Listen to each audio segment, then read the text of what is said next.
Injury is just a result primarily of loading the tissue beyond its current capacity. So if you spent the past 10 years sitting around doing nothing and you pick up and try to play softball and stop and start and sprint and throw and bend over, yeah, you're putting yourself at much increased risk of getting hurt. Curious, your take first is what role then does training play for you to continue to do athletic stuff in your older age? And is that a necessary part of like longevity to do quote unquote athletic stuff, throw, swing, jump, stuff like that, sprint? Yeah, injury is just a result primarily of, there's freak things that happen, but it's primarily just you're loading the tissue beyond its current capacity. So if you spent the past 10 years sitting around doing nothing and you pick up and try to play softball and stop and start and sprint and throw and bend over, yeah, you're putting yourself at much increased risk of getting hurt.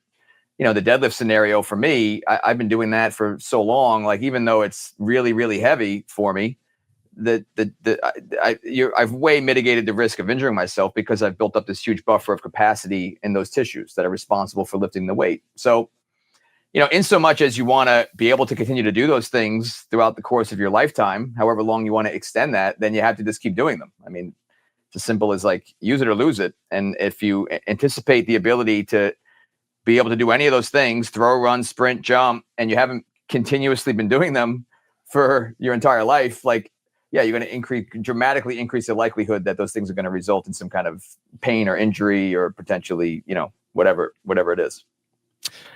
You know, I'm going to assume here that you haven't like thrown a baseball, you know, hard in a while. Mm-hmm. Safe assumption. Sure. Yeah. I did yesterday, bro. 22 miles an hour, baby. Yeah. Playing catch with Kaden doesn't count. But so for example, you know, you played baseball in college. Obviously, you were doing those movements at a high level. Is there a part of the type of training that you're doing now that makes you less susceptible to go out tomorrow and, you know, throw a couple, you know, balls really hard and get hurt versus someone that's done nothing? Or are those like completely unrelated? Like, is it you have to be throwing to not hurt yourself throwing? Or is there still some benefit to just the fact that you're like a fucking jacked, capable man? No, of course. Yeah. No, I mean, if you have basic strength in the tendons and connective tissue and the muscle, and you have good mobility through the joints because you've trained that, that's going to translate to everything. Of course. Dude, Dennis, I gotta take a step back just for a quick second. And Gabe, I definitely want to finish out this conversation. But the fact that you said that you pulled 500 pounds for 20 years and that you didn't at one point feel any level of anxiousness or nervousness about that is like really shocking to me. Like very much so. And the reason why is that it's because he doesn't lift with a belt. Okay. Wait, were you wearing a belt? No. Were you wearing straps? No. Were you double overhand? Of course. What? Wait, you didn't do mixed grip? No. What? Wait, you double That's true overhand. OG shit right there. Wait, did you use a hook grip? Yeah. Yeah. I hook grip when I did. Come on, don't be Dennis. ridiculous. Yeah. Dennis, Slow down. Dennis. Okay, so for everybody listening right now, I just want you to take a deep breath and just notice that we have the man right now on the show. This is not that tremendous of a feat. This is a tremendous feat, Dennis. Okay. You deadlifted 500 pounds at 46, double overhand with no belt, just like it's nothing. And I love it, man. It's super inspiring. I think that's incredible. And to have the confidence that you feel like you can just lift that basically at any time is really cool. Because like for me, as soon as I get over 400 pounds, something starts happening in my mind where I start being like, I don't know. Yeah. I don't know why that is. You don't have that. So anyway, Jay, shout out to you, man. Have you gotten hurt before deadlifting? Like, has that happened in the past, or is it just kind of like a... No, I no. And it's something actually, the more I think about it, it's actually something I think I need to work through, because there's times where I almost feel like I'm willing something in, and I got to be careful about that, in particular with jiu-jitsu. So like in jiu-jitsu, I'll be showing up to the gym and I know like you got monsters on the mats, and I'll be like, fuck man, like I got to make sure I stay healthy. I don't get too crazy. I want like, but it's like almost by putting it out there, it's like, you're almost like, No, I haven't gotten injured doing deadlifts, but for some reason, once I start lifting big weights in deadlift in particular, it starts throwing me off. I mean, jiu-jitsu, that example.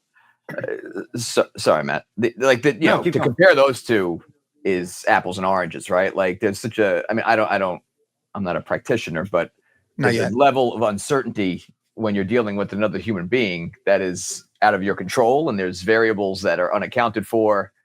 And, the more experience you have, the more you kind of have a sense of what all those variables might be and circumstances might be. But like deadlifting it's deadlifting. There's no uncertainty around it. Like, to compare those two is two totally different scenarios, right? Well, I mean, I agree with Jason where, he was talking about the mental block where he gets to at above 400 pounds. And if that lift is heavy for you, and then you're getting more towards 1 rep max type of territory at, let's say 450 or 475 or whatever, if you're not dialed in between the ears there, if you have self-doubt, if you're thinking about all these other things that could go wrong during the lift, then yeah, I would say your chance for injury is probably higher because you're not focusing at the exact moment that you need to be focused, which would be, I'm lifting something that's very heavy or towards the top end of my range.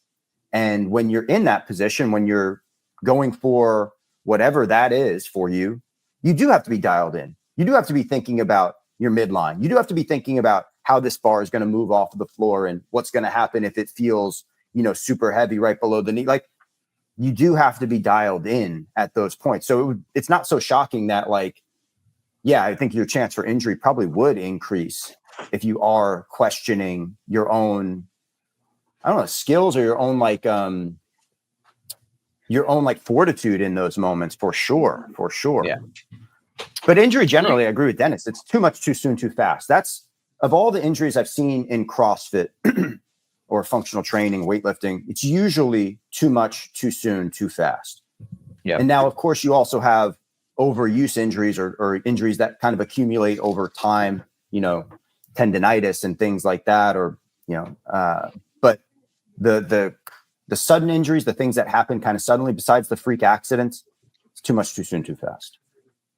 Just to kind of close the loop on this one question for Dennis, what would your advice be to someone who is feeling the way that I feel, right? So, and maybe the answer for myself is that I don't expose myself to those weights enough.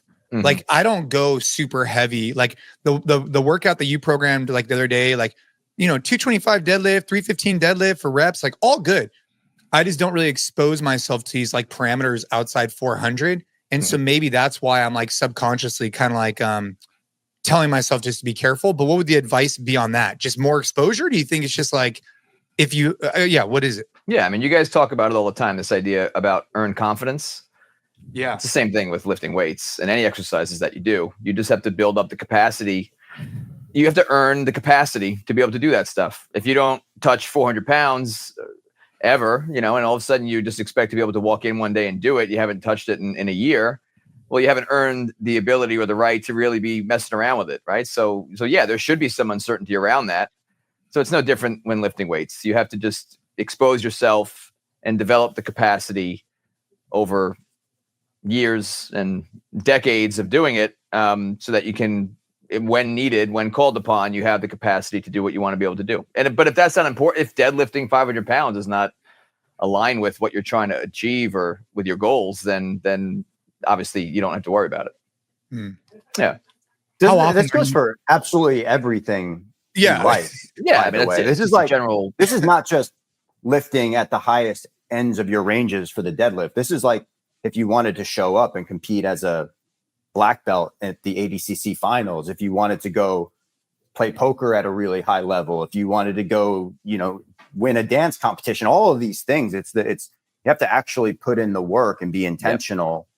I mean, there are naturally gifted people, and maybe they can cram some of that learning or experience into shorter amounts of time and get there on a quicker timeline. But the accumulated expertise that you need to do things at a high level, you can't deny that exists in almost every endeavor, right?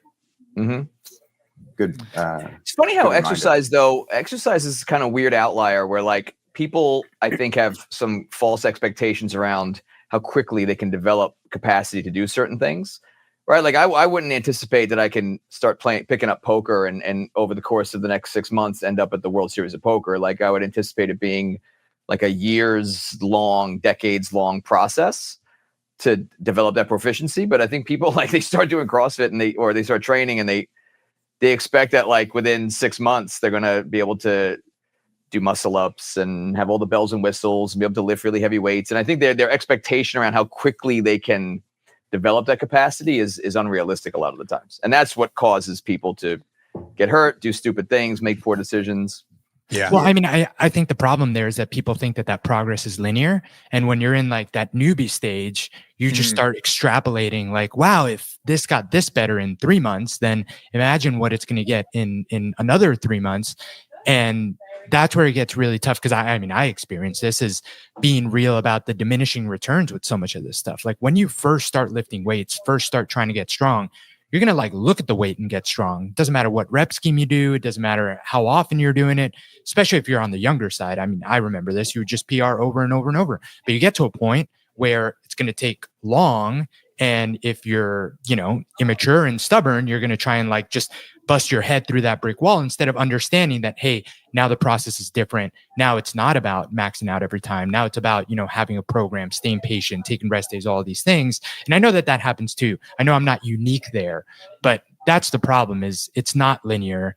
This progress gets incredibly more difficult with time. I mean, you're not expecting to necessarily PR your deadlift. You're more trying to maintain now, or if anything, I mean, I don't want to speak for you, but that goal might even have to be adjusted in 5 years, 10 years, but you've kind of have the maturity and the knowledge for that versus people that think that, the progress is infinite here. And it's still, every month, 10 pounds are going to go up on the weight. I think that's what a lot of people fall into.